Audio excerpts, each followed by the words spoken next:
This is the Powered Up Podcast, show 136.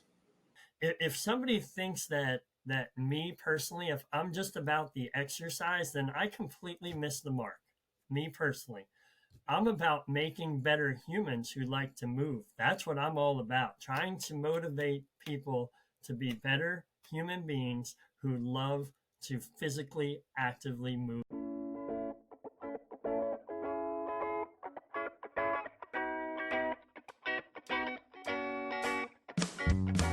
Welcome to a real world education with insight and advice from teachers in the game, where current and former educators reveal what truly sets apart the great teachers and what it takes to make a positive impact on students. Whether you're in pre-service learning, new to the game, or a seasoned veteran, this is the show for you. You'll leave feeling inspired to take action because we are powering education by empowering you.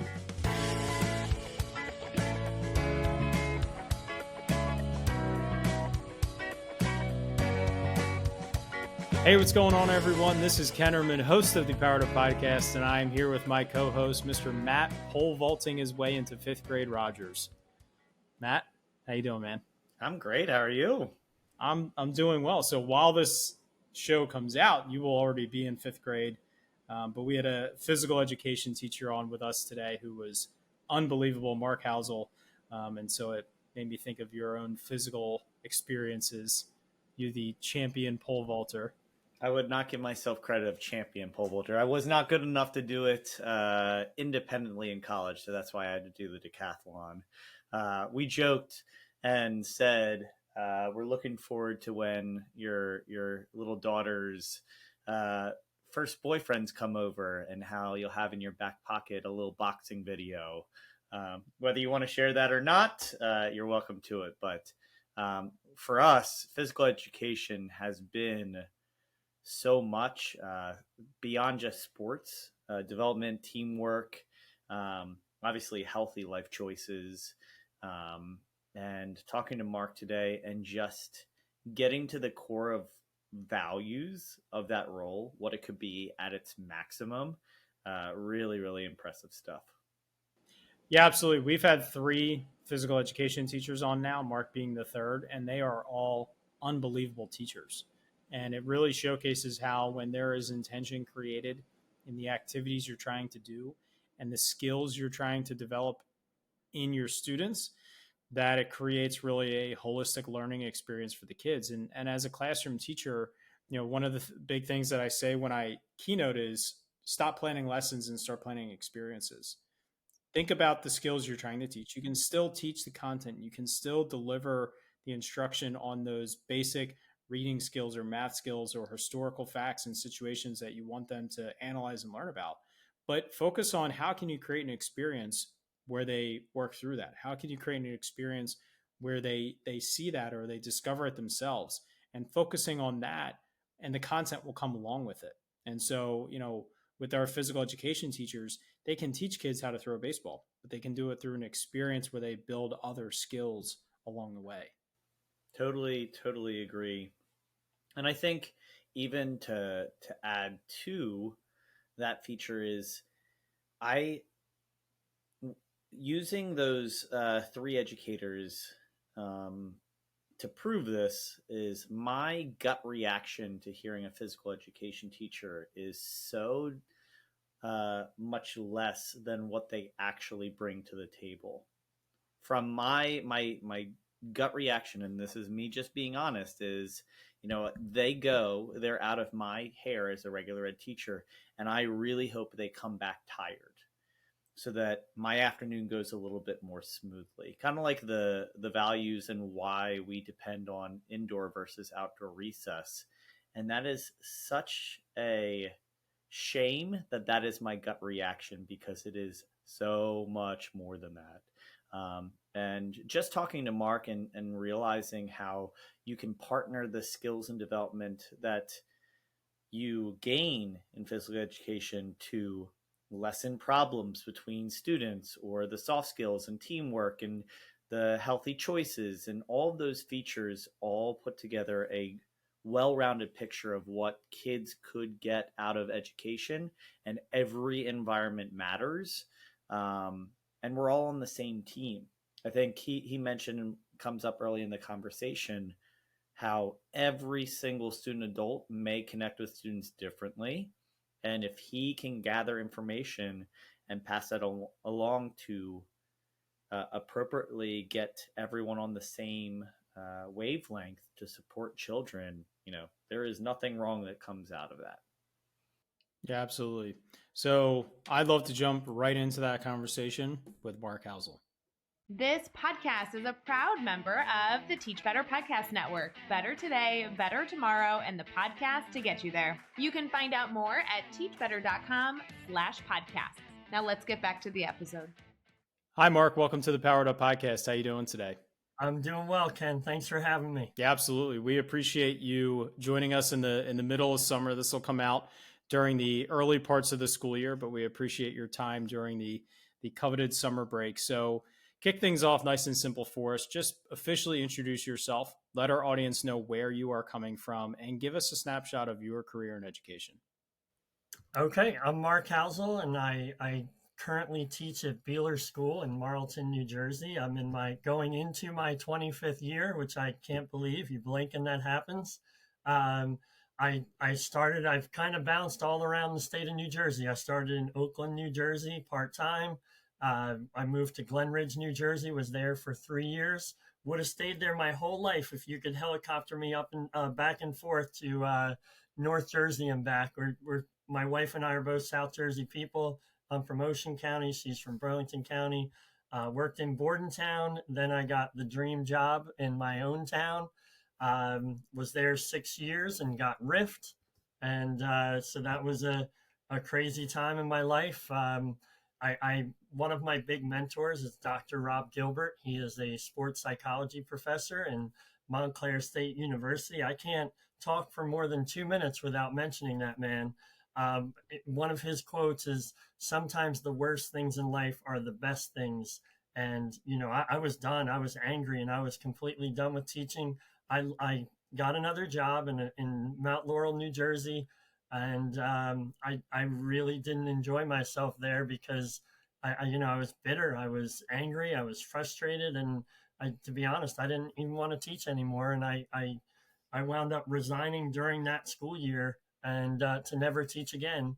And then my kids are fussy. My wife's fussy. They like food. They like clothes. So I had to go back to work. So I went back to Beeler School, which is 2 blocks from my house. And I never wanted to teach my kids. I got to teach 2 of my kids, one of the biggest blessings I'll ever have in my life. I go outside and, the kids are yelling over the fence. Some of my students, they're on my trampoline. Kids, when my kids were growing up, they were sleeping over and, it's just my life. And I wouldn't have it any other way and couldn't imagine anything different. I'm a physical education teacher and, people talk about physical education in so many different lights, and people who really, really get it, people who really have been around physical education teachers, people who are looking out for the physical, social, emotional well-being of kids. Those people who get it, they understand. Like I pick the most important content there is, period. In my opinion, and in a perfect world, every teacher is going to think the same thing as well. So there we go. Awesome. And just for clarification purposes, throughout your career, what grade levels have you taught for physical education? Okay, thank you. Yeah, K to 6. I was all the way through. I had very limited experience with 6th grade, maybe for 3 or 4 years, but everything else has basically been K to 5.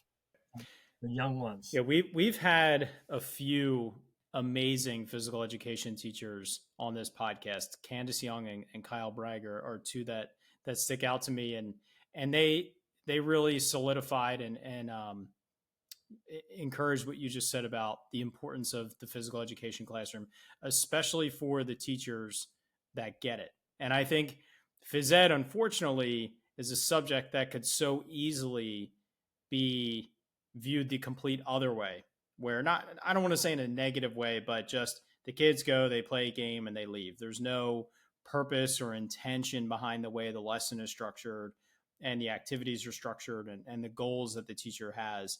And I can remember one of them too saying about, SEL. So we were doing that 15 years before SEL became an acronym. That is physical education. So what would you say is a concrete way that you could showcase how social and emotional learning is a pillar of your classroom? Um, and it's funny. I've heard 30 years. I've heard people say, "Hey, you talk about the new physical education, like the new way of doing things. It's been around forever, and yes, we have been doing SEL forever. You think about here's a quote for you. Ready? Physical education is the only subject by the very nature of its content that has the potential to affect how a person will feel every minute of every day for the rest of his or her life. Why? Because we have that unbelievable opportunity to affect their social, emotional, physical, cognitive well-being on a daily basis. Here's my little SEL kick that I've been on since COVID. I made 6 foot by 6 foot squares in my gym, and they're 6 foot apart, and you'll know why. And they were so brilliant. It's kind of like you think about an old school teacher being like, "Hey kids, go sit in your squad." And you sit in your squad. Like, what's the worst thing you could ever do to a kid who's raring and ready to go for physical education classes? Sit them in a squad and take lineup and who's here and who's not. Well, my kids, I greet them at the door, and they're instantly going into their squares, and they're moving. They're actively involved. There's a warm up that's up on their screen. There's a whole bunch of different ways to get them moving, and it's just something that I'll never go away from. But what I do now is I make my way every single day. It takes me somewhere between 3 to 5 minutes, but I make my way to see every single kid every single day. And I'm like, "Hey Ken, what's going on? How was your game the other day?" And Matt, what's your brother up to? Like, I want to know. And it's not just, I'm not just doing this to do it. This is my favorite part of the class. And you've probably had administrators, I know I have, not presently, but I've had administrators that would look at this as not an effective use of time. And to me, it's like, are you kidding? I recently I got the privilege of meeting my new friend Matt Bristol, who is the National Physical Education Middle School Teacher of the Year. And people talk about connection before content. Well, he talked about connection is the content. You think about it, like, it doesn't matter what you're teaching. If you don't realize that, something you need to give a little more thought to, in my opinion. But getting back to my squares, so I'm going around and I am, circulating, and there's been quite a few times where I've talked to a classroom teacher and I said, "Hey, did you know so and so's parents are getting divorced, or did you know this is going on or that's going on?" And they didn't. And to me, it's like, well, I only see them 45 minutes a week, but I'm taking this time because it's so valuable.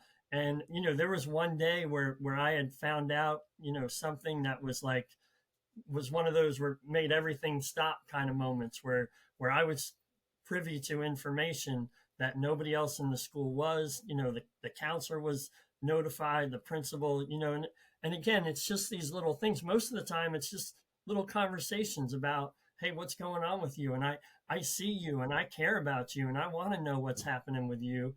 And again, it helps build everything that I do in my class. And, it's just those COVID squares, something I'll never move away from.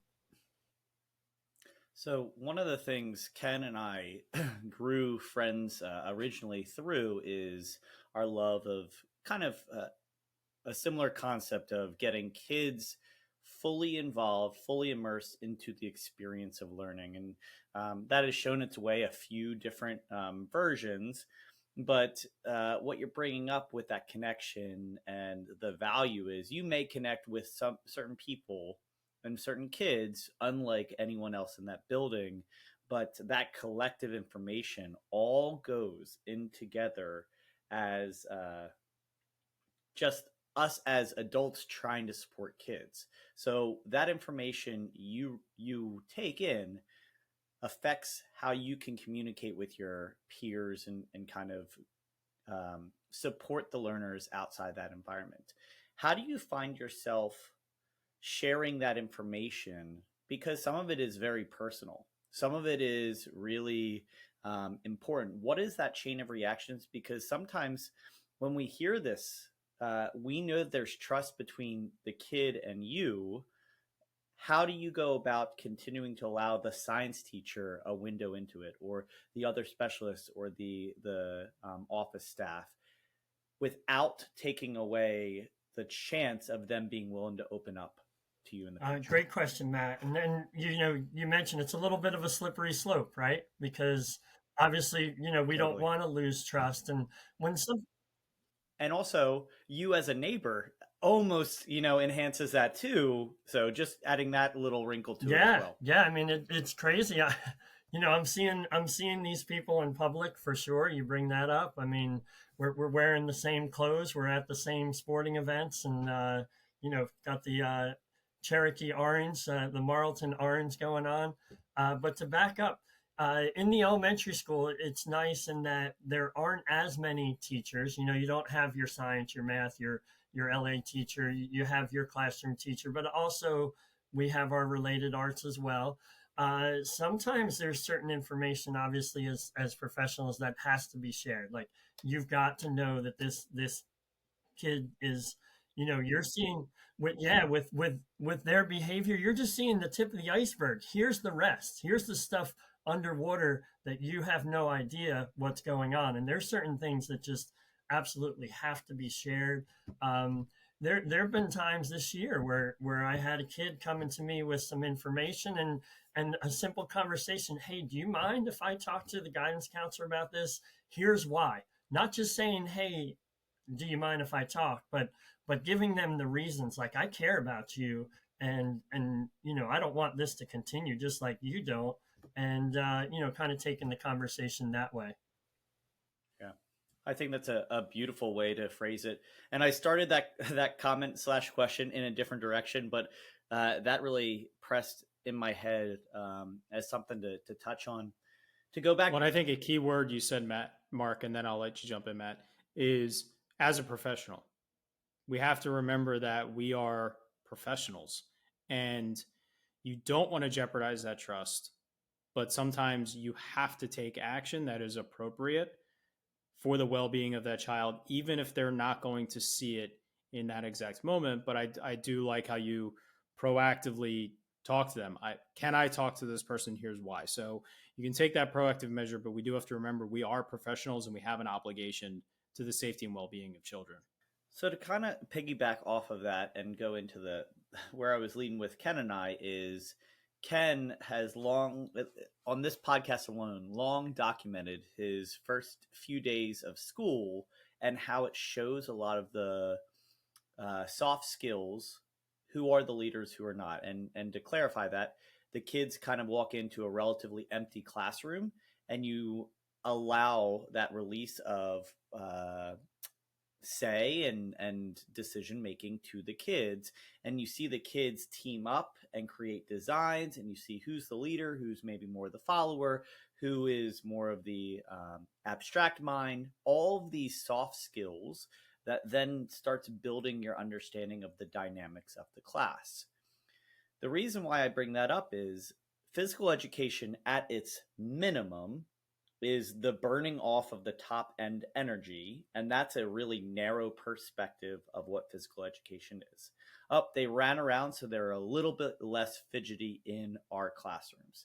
Can you kind of speak to those high end developmental soft skills that we try to set up with classroom competition or design challenges? What are some of those developmental skills that you see develop in front of your eyes throughout a school year? And maybe that's, what are your goals for development for a kindergartner? What are your goals for development for a third grader and a fifth grader? Okay. Matt, that's a lot of stuff, man. I'm gonna no. Sorry, I'm just sorry. kidding. There's a lot there for sure. I appreciate it. When you're talking about these skills, we teach, you look at a physical education teacher, okay, we're teaching them to throw, and we're teaching them how to run, and we're teaching them how to take care of their heart and why they should take care of their hearts. But all the time interwoven through everything that we're doing, Matt and Ken, you're going to be partners, and you're going to be, coming up with as many ways to catch this ball as you possibly can. And now you're using creativity, and you got autonomy going on, and you're communicating, and you're cooperating, and we're constantly building community, constantly trying to get people working together.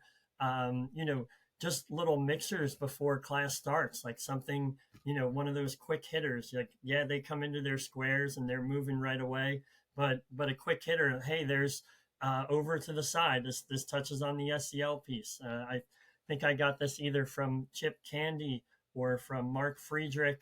Those paint chips that they have at Home Depot and Lowe's and all that.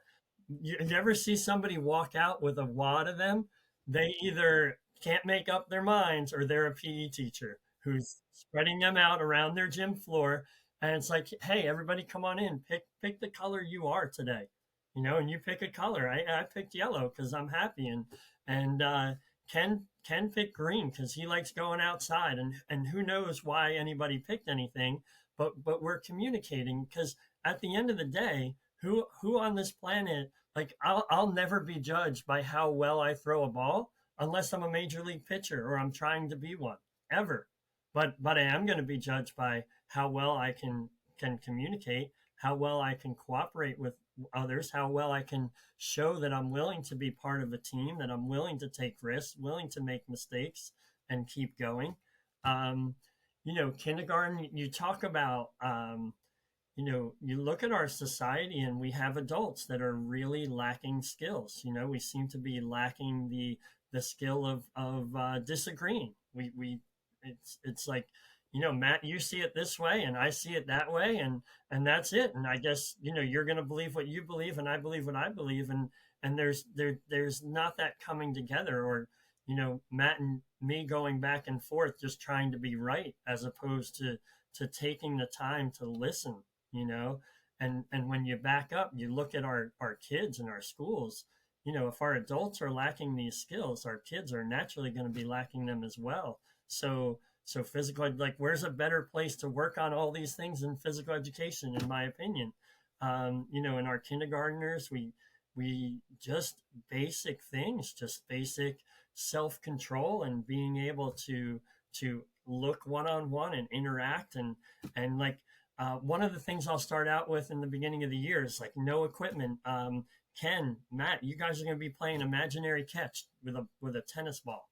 It's a fake tennis ball, and you're throwing back and forth. Well, you can't both throw at the same time. There's got to be a give and take there. Matt's got to realize that Ken's getting ready to throw, so you got to be ready to catch. And now forget about the tennis ball. We're going to play catch with a watermelon. And to see the kids come alive, and us adults are so quick to point out, well, hey, these kids can't play the way we used to. Well, no duh. They have the best piece of technology ever known to man at their fingertips. So why would they put it down and go play like we used to? In fact, and we talk about how tough we were. Oh, we were so tough. We were so this and we were so that. Well, if you go back and you really listen, I'm definitely quite a bit older than you gentlemen, I can tell just by looking at you. But where was the only worst place to be than outside in the summer? Was inside my house, because we did not have central air conditioning. It was awful. I remember trying to play Atari, and I'm dating myself, sweating bullets. And I'm like, I'm getting out of here. So when we talk about how we were outside until the street lights came on, well, a part of it was self-defense. It was just getting out of the house. And when we say that these kids can't play the way we used to, I can't tell you how much I disagree with that, because I've seen them do it. We need to, if they're not playing the way we used to, we need to put them to it. We need to just, put that device down and find a little balance in your life, and I kind of got tangential on you, Matt. I hope I addressed your question. Hey, I did too. Don't you worry whatsoever. I don't think Matt's ever stayed on course at once. But I agree. And I think part of it too, with the kids not playing like they used to, or that. I think it, like you said, it is very device driven. That's a big piece of it. I see that with my own children, and they don't really use electronics ever. But also, I feel like parents, and I remember reading an article a couple of years ago, how with both parents working in most households, they want to spend more time with their kids when they're home, which, yes, that's great. But the kids go from structured school to then structured things with the parents because the parents are involved. Whereas when we were kids, we were outside, we're doing all those things. We would make up games. We would manage our own hockey game, our own street hockey game. We would manage our own backyard football game. Like, we had more time without parents, I feel like, in some respects, or without structure, where we created that structure ourselves. So a lot of that game management and creativity through that, I think, is something that is missing too. But I agree. You put the kids to it, you challenge them to it, you set up them for success. They will just be kids like every other generation of kids were kids. I want to go back to what you said about the way you started your class and how you may have had, or others may have, administrators question that use of time in the beginning. And you said it takes about 3 to 5 minutes. There are many, many classrooms, whether it's a secondary classroom, the first 3 to 5 minutes of the class, or elementary classrooms transitioning from one subject to another, where I would say the use of that 3 to 5 minutes would not be highly effective, where it's just a slow start, there's no intention. You're creating a system where the students come in and they're doing warm-ups, they're active, they are doing something with purpose to drive them for success for the rest of your class, while pairing it with that time to establish those relationships with students.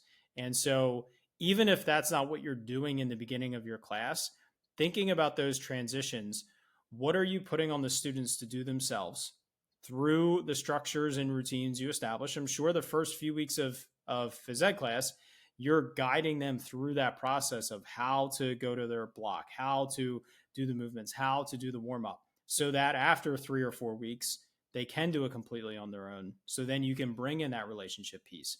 When you're transitioning subjects as an elementary teacher, have that system in place so that you can accomplish something.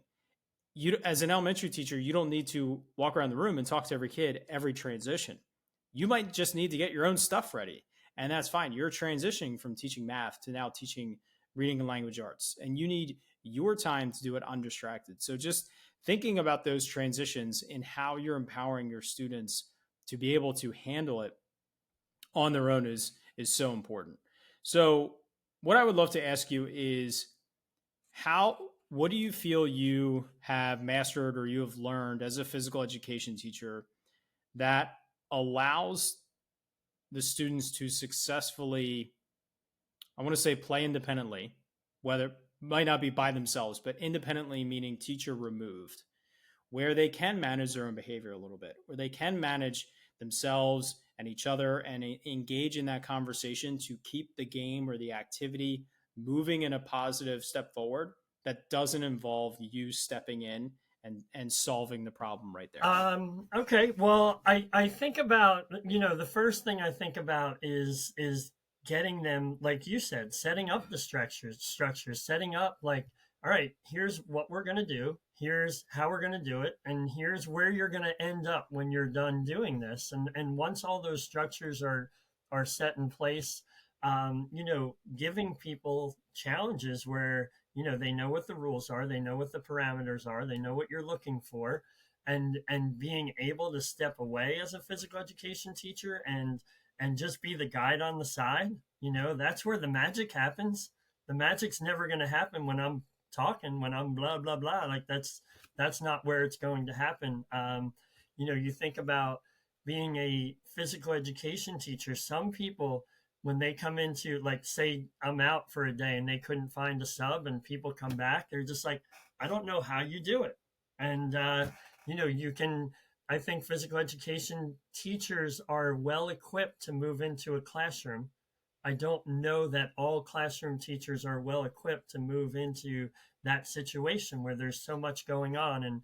And Ken, you made me think of something, years and years ago, and people have this in a lot of different ways. I do mine very informally, but years ago, if Ken and Matt, you guys had a problem Ken said, hey, Matt did this, and I'd call Matt over, and then there'd be witnesses, lawyer, and then I'm the judge, and I got to take the gavel and hit it down, and you know I'm like, hey, Ken, you feel like you'd be able to handle a respectful conversation with Matt?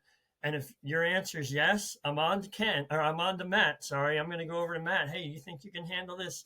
If the answer is no from either one of them, why bother? I need a new strategy at that point. If the answer is yes from both of them, I step away. My job is almost over at that point. Besides monitoring the rest of the group, I'll step away where I can, I have a good eye shot on the group, on you and you two and your discussion. And body language, if there's a time where, your proximity needs to be closer to these two students who are working things out. But what winds up happening, and I know what I'm already going to say, is what winds up happening is they have quicker solutions, they have better solutions.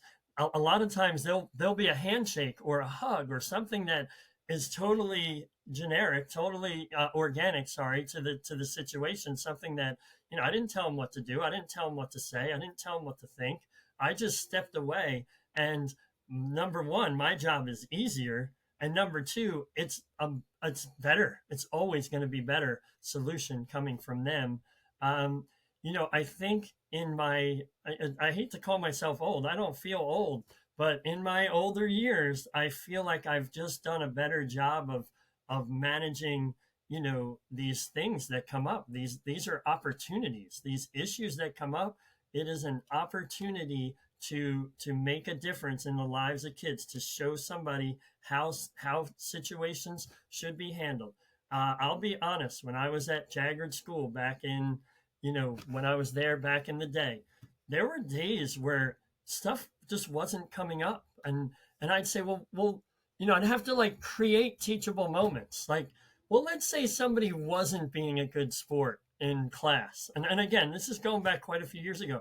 Now, if I need a teachable moment, I just, wait 30 seconds or a minute. It's going to pop up, guaranteed. And when it does, it's an opportunity. And when I'm on my A game, it's always an opportunity. It's an opportunity for these kids to practice what it's like to be a human. Because again, if they can throw, that's awesome. We don't need one more better baseball player in this world ever. We have enough.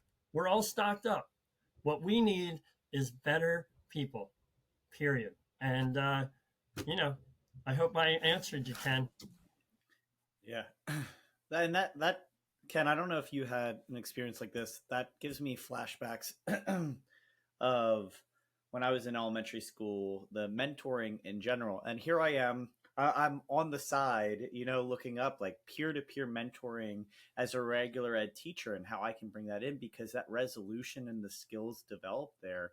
When I was in 5th grade, we had a bench at our school and there were a selective number of students, and they were that peer mentor that over recess time, they kind of like hung around the bench. And if there was a student to student transaction that was less than desirable, then you were kind of on duty. And it was this privileged level. And I just imagine the skills that came from that. And we as regular ed teachers, and I taught 4th grade, now 5th grade, would often say, oh, go talk to a school adult. Go talk to a school adult. Well, that feels really self-incriminating.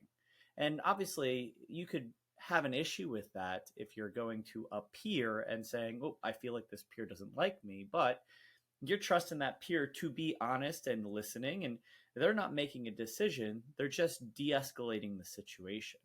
Oh, I can see both sides. So here I am as I'm moving to a new position where we're at the top of the school. How can I bring something like that to our classroom?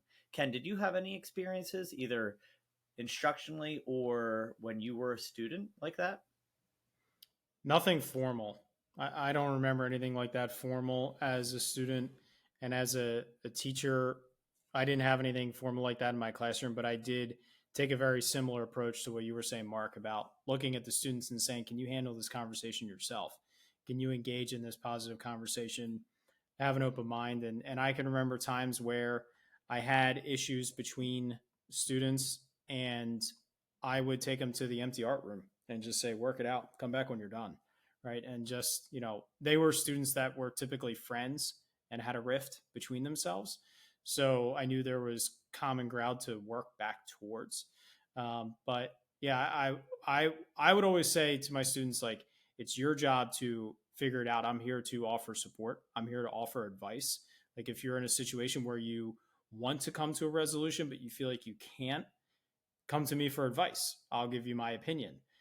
When I utilized flexible seating in my classroom, students didn't have any assigned seats in the class. They could sit wherever they wanted all day, with parameters set for what type of lesson was going on. But I always told them that if there's a dispute and I get involved, neither of you are going to get what you want, right? So you need to work it out yourselves. And I would also have conversations with students about being self-aware. So there were some that would arrive first every day because their bus got there early. And there was a few select seats in the classroom that everybody wanted to sit in, whether it was the exercise ball or the spinny chair, right? And there were some students that would sit in that seat every single day because they got there first to school. So we had a conversation as a class. Just because you're somewhere first, or just because you are somewhere last, or whatever the case is, does that give you the right to always choose the seat that you know everybody else wants? Be self-aware. Think to yourself, wow, I've sat in this seat that I know everybody else in the class wants the last 3 days. Maybe I should not choose it. Even if it's open, I'm going to leave it so somebody else has that opportunity. And I had students that could not make that decision because they didn't want to, or because they truly weren't self-aware. And I would make them self-aware. And then when I knew they were self-aware, if they were still selfish, then I let them know they were selfish and made the decision for them so they could learn what that experience was like. So I think it's important to create those appropriate opportunities for students, but be very transparent and very explicit as to why you are doing this or why you're conveying this. So Mark, because what I'm saying is for a fifth grade class when I taught fifth grade. So Mark, how would you say you keep the same expectations for students taking ownership, but maybe your scaffolds look different for your kindergartners versus your fifth graders in those situations? Okay, let me back up with the one-on-one conversation, because and it's funny, this is what I normally do. Say somebody comes up to me, can you come up to me with an issue about Matt? I'm always going to be dealing with you, Ken, unless it's a fight, unless it's something that was awful that was said. You and me are the ones that are going to talk. And, here's how the conversation's going to go. Hey, Matt was doing such and such. And it's genuine. Like, oh, I'm really sorry. I'm sorry that's happening. Do you want to brainstorm some things that maybe you could do now or the next time something like that happens? That's where you weed out your tattlers, because the tattlers, they just wanted Matt to get in trouble, and they're like, "Nah, I'm good," and they're gone, they're off. But the kids who genuinely are lacking the skills, now we get an opportunity. You talk about I teach 20 kids at a time. We really want to teach one-on-one whenever we can. So now I have this one-on-one opportunity, me and Ken, and we're going to talk about, strategies. Hey, you got any, Ken? Oh, well, maybe next time I could ignore him. Maybe next time I could move away. And then maybe there's a pause from Ken, and now we have a conversation going. Hey, Ken, did you ever think of possibly looking him in the eye and saying, "Hey, I don't like it when you do that"? And they're like, "Oh yeah," and then they're like, "Well, what about this?" And then pretty soon they think that they're having and we're having this genuine conversation, as opposed to what I talked about previous, where rounding up the lawyers and the witnesses and all these different things that completely take away from what's going on. My kindergartners can handle those conversations. They can handle those conversations. I just feel my wording is different. My fifth graders, it's sometimes it could be touchier because you're dealing with bigger kids with bigger feelings and bigger emotions, and they're starting to hit that puberty time, and I feel like my approach isn't a lot different, just maybe the wording that I use. But this stuff, it's never goes away, obviously, and some grade levels seem to handle, like fifth grade.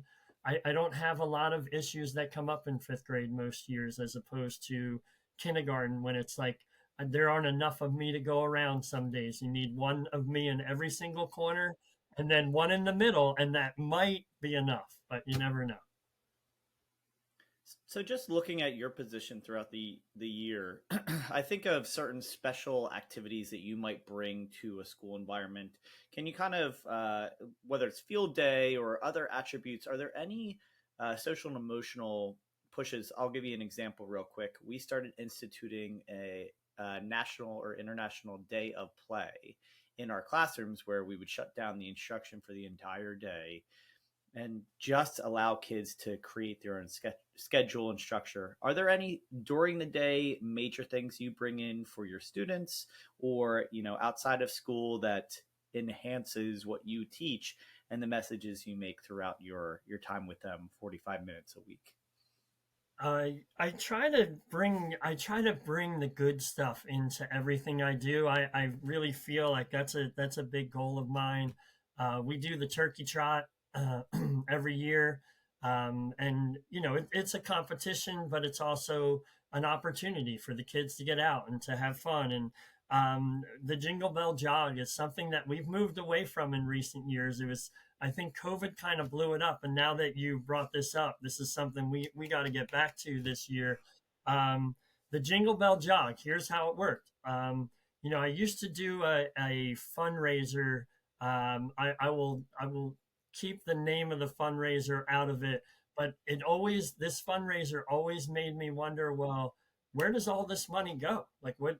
No idea. And the people that were running it, they're making six figures, and like, I just didn't understand why we would put our time and effort into that, even though the cause seemed genuine.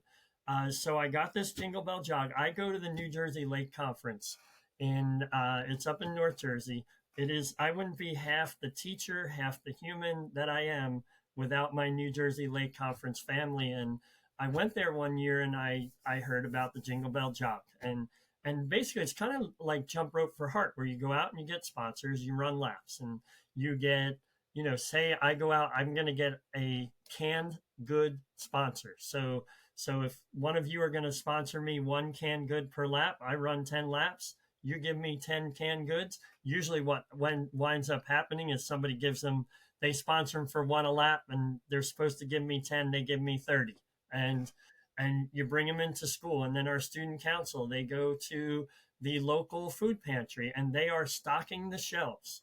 So there's a piece there where we don't have to worry, or not worry, but wonder. We don't have to wonder where our hard work is going to, where this is going to. This is going to people right here in South Jersey. It went to the Wiley Food Pantry. They started with like 20 families, and they're up above 70 or something crazy like that. And we were a part of that all those years. And there's another one, the Freedom Walk, and I got this one from my wife's school. She worked on McGuire Air Force Base. She was a teacher, and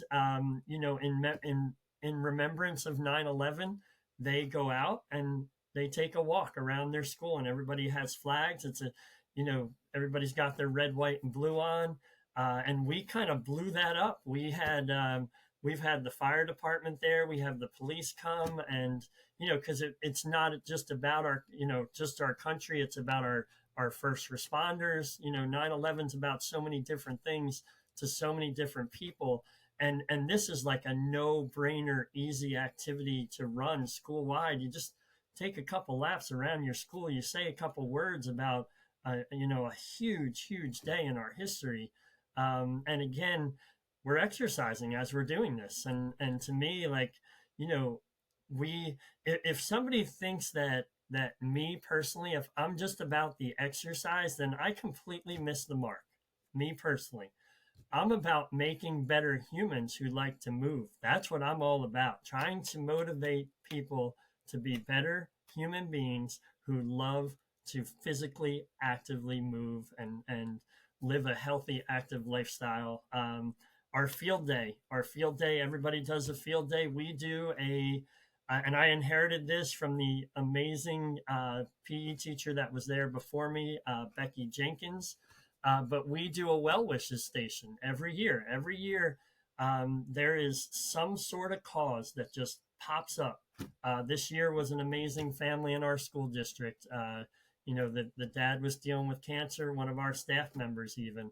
And, people, they come to bat, when you have something like this. We had one year we raised money for our well wishes station. The kids used to toss the change in there into these big buckets. And, we've done cancer.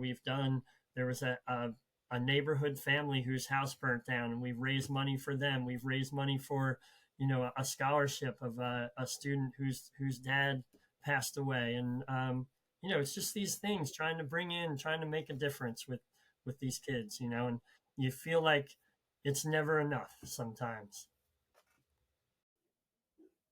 Yeah, I love that.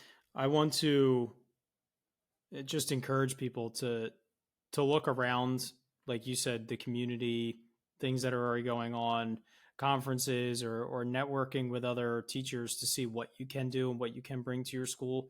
But I love how you painted how simple they can be, how simple activities can make a big difference and go a long way and get the students involved in the process to make it beneficial and maybe even make it a little bit better.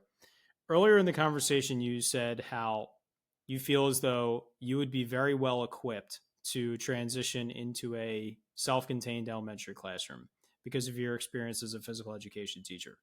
What skills do you think you have developed through your position as a phys ed teacher that would carry over to the I'm in the trouble regular now, classroom? Ken. I got myself in trouble. I love that. I love that thought because Matt and I talk all the time about Absolutely. how good teaching is good teaching. And what hit home for me with that is I believe that I could step into a physical education classroom and be very successful because I'm confident in my approach to instruction and my approach to the whole child. And so that's what I liked about what Matt. I'll just say the only related arts that I feel like I couldn't step into is art. Realistically, though, and that's just natural ability. But yeah, I think it's a really good point where, what are those attributes? And I'll let you finish that question. But there are some that we wholeheartedly believe. Teaching is so much. We had the opportunity to talk to Weston Kiesnich, and he just shared how pedagogy is the emphasis of teaching. I think you apply that to every area, and it proves that true. Sorry to cut you off, Ken. Go ahead. No worries. All right, All it's right, time to put your money where your mouth trouble, is, Mark. man. Let's hear it. No, I'm glad you brought it up, Ken. And the little teeny bit that I've seen, I know we're just sitting here at a screen. The little teeny bit that I've seen from both of you, I wouldn't doubt for a second that not only you could step into my classroom, but you could do it well. But getting back to me, I was a physical education teacher only for 3 years, my first 3 years teaching, and then I got to Bordentown, New Jersey, and I was health teacher only. Health, not only that, health teacher on the cart. And so I was like, I said to my principal, "You mind if I spray paint this thing?" And she's like, "I don't care. You do whatever you want to this thing." So I paint my my cart, my thing I'm going to be pushing around for the next 3 years, gold. And I got vegetables hanging off this thing, and I got a radio on the bottom. And one of the best compliments I have ever gotten in my life is me wheeling my health cart down the hallway and teachers seeing me coming and they're shutting their doors. Why? Because they know it's going to be loud. They know it's going to be obnoxious. They know we are going to have so much fun. Like, imagine a health teacher. It's health, right? It couldn't be any fun. I show up into these classrooms and they're like, yes, like you could see it in the kids. They're so pumped up because I'm there to teach them health. And again, it wasn't just all fun and games. It was, all right, take a look at our curriculum. We got to learn about XYZ. No one on this planet is ever going to want to learn about the skin, the layers of the skin, if they're not having fun doing it in some way, shape, or form. And to me, you look at a lot of these classrooms and these kids are sitting on Chromebooks and they're just sitting there. and there's so many that aren't. But to me, like, close those things up every 15, 20 minutes. Let's get actively involved. And I started doing a lot of different workshops, moving across the curriculum workshops where you gave active, easy ideas. Like, Ken, what do you teach right now? I'm an instructional coach now, but I taught Okay, fifth so you grade, taught I every taught every subject, and say an intro to a lesson. You're going to do something on plants. Well, all right, this is what we're going to do, everybody. We're going to do high five right, high five left. We're going to get up and we're going to see what everybody in this class knows about plants. So I give you a high five, and everybody's up. Everybody finds a partner. I give you a high five. You tell me what you know. I tell you what I know. Boom, we're on to somebody new. And not only are we talking about what we know about plants, it's all the other stuff, the SEL component. We're building community, we're cooperating, we're communicating, we're looking out for others. And again, connection is the content, and that's what you're doing right there.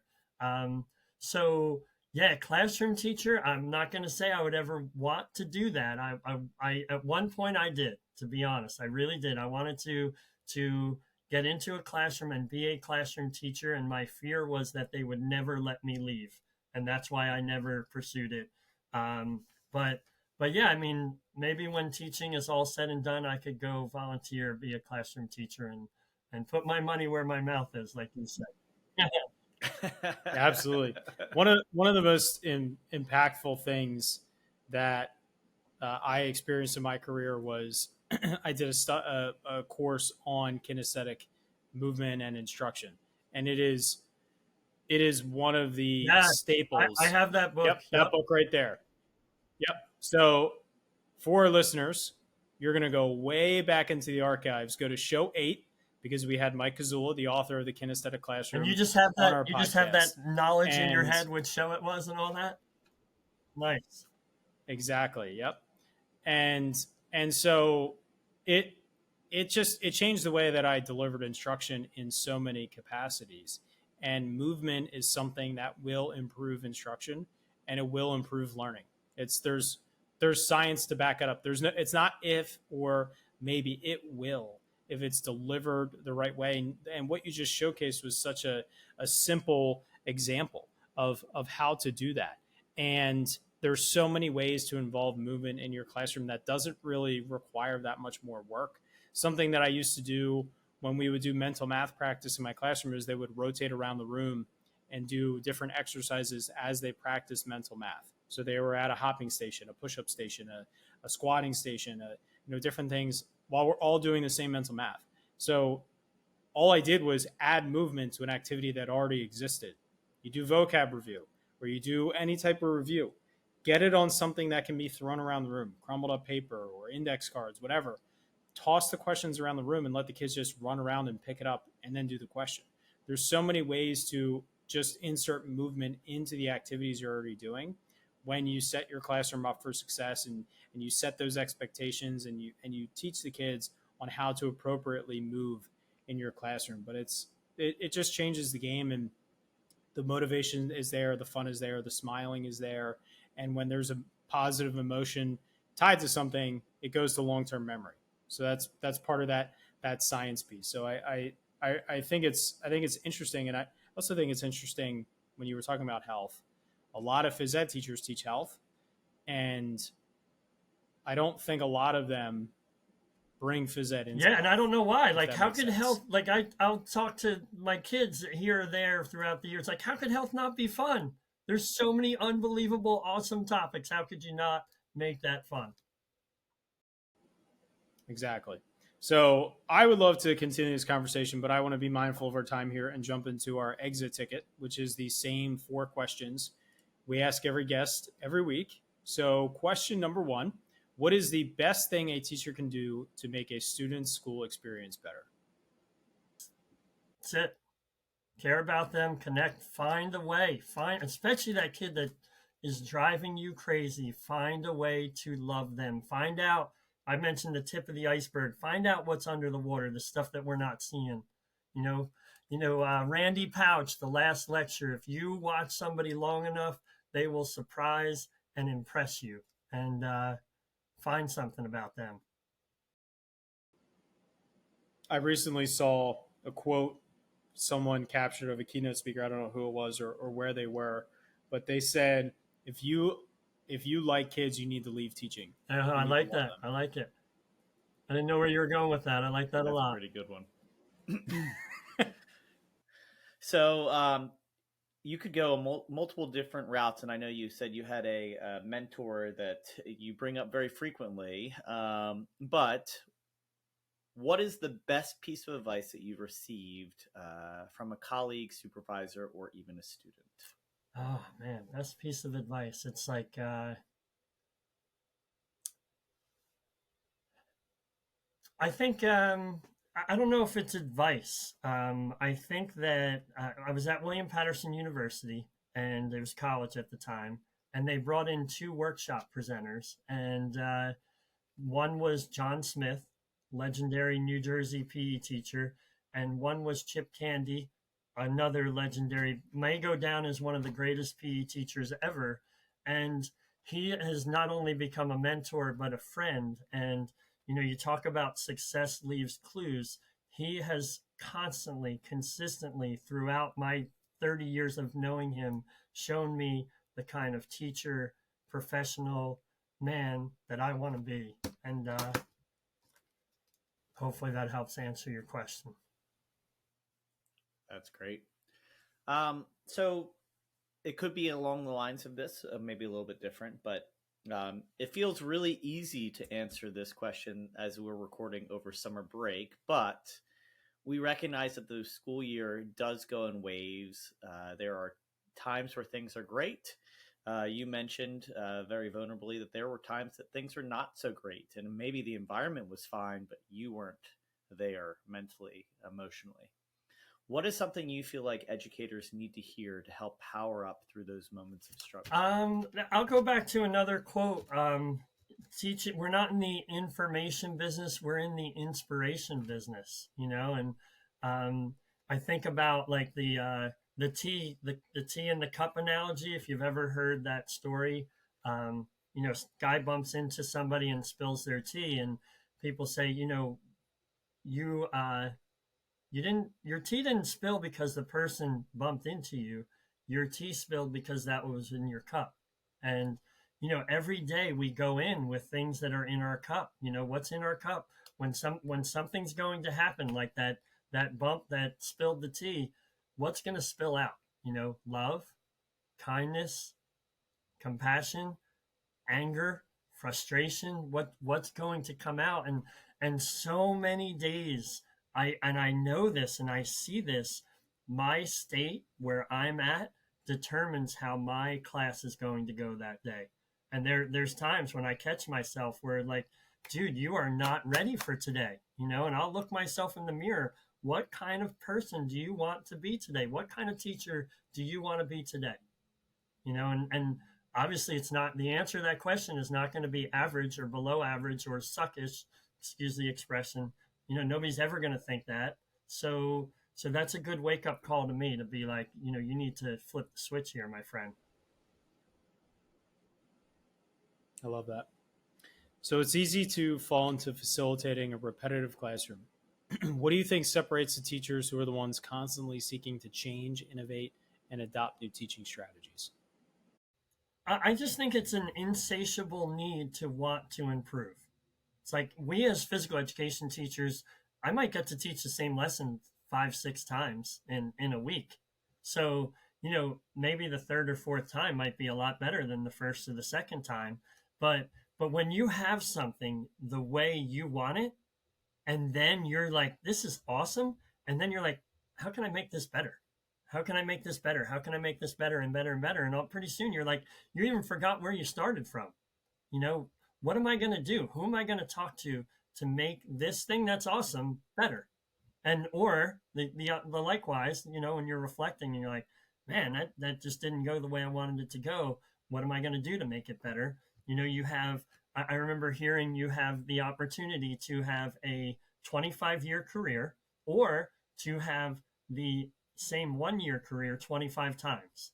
And you've been around teachers who do that. And it's like, I don't know how you would even be able to do that and look yourself in the eye. And, life is about changing. And, if you recognize, which we all seem to recognize the need for change in our students, we need to change with them.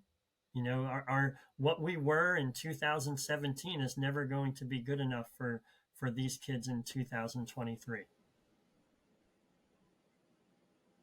I love that. Mark, this really has been an absolute pleasure.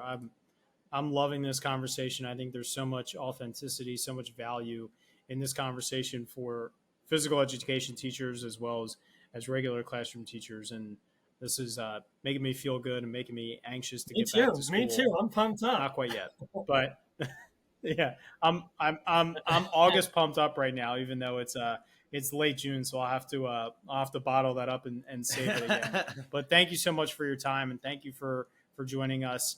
Oh, Matt, I'm sorry we haven't done this in a while. I cut you off for our last question. That's totally fine.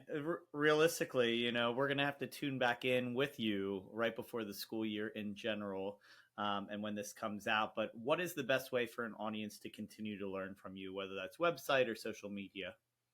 Well, I do have a website, Housel, Housel fitness.com. On there, I have a blog, and there's lots of videos of me, like blah, blah, blah. I love to write. Writing is therapy for me. I love to inspire people because I've been so inspired. I've mentioned a couple of my mentors.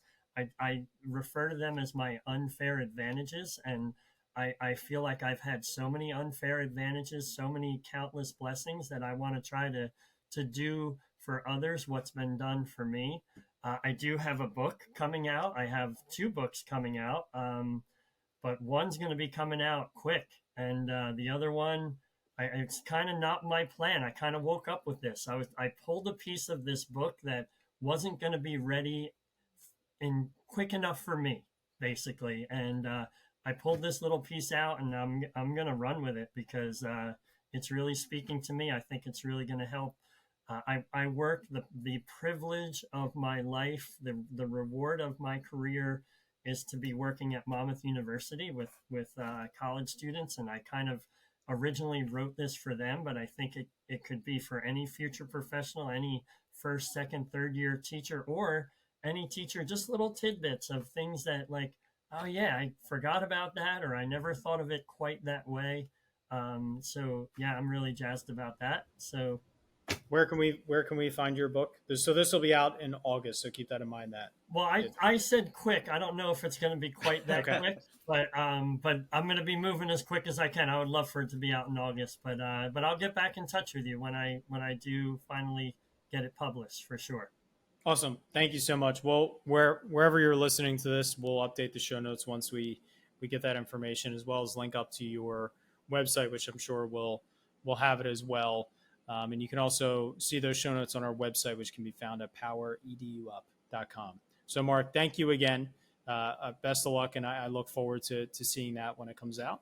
And Matt, appreciate you guys. Yeah, shut us on down here.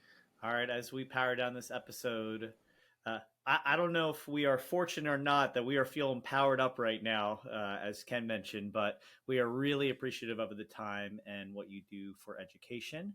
And for our listeners, we look forward to talking to you next week. See you then.